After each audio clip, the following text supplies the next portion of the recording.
l'igname frit moelleux croustillant. Coucou les amis, très simple, l'igname frit moelleux croustillant, c'est très simple à réaliser, suivez la vidéo. Je veux vous rappeler seulement deux petits trucs.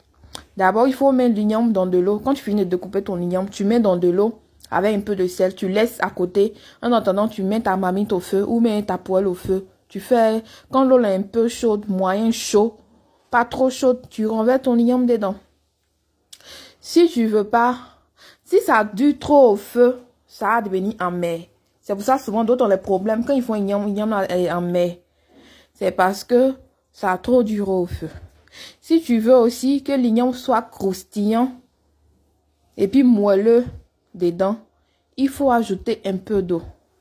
Quand tu vois que c'est un peu presque cuit là, tu ajoutes un petit eau pour que le croustillant là, ça active le croustillant. Tu ajoutes un peu d'eau seulement au feu et tu laisses frire pendant 5 minutes et après tu retires. Avec ton igname à la fin, ça sera croustillant.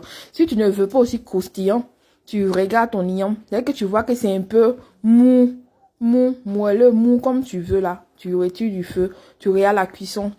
La cuisson, si tu es cuit, tu enlèves, tu retires du feu. Donc, ce sont les deux choses là. Si tu veux croustillant, il faut laisser 5 minutes encore au feu, mais tu ajoutes un peu d'eau. Là, ça devient croustillant. Si tu le veux moelleux, tu regardes la cuisson. Jusqu'à ce que, quand tu vois que l'igname est prêt, tu retires du feu. Là, c'est moelleux. Pour ceux qui n'aiment pas croustillant, faut pas ça durer au feu.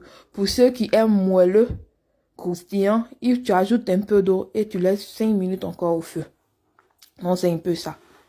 Donc, c'était juste pour vous rappeler ça. Bon appétit, ciao.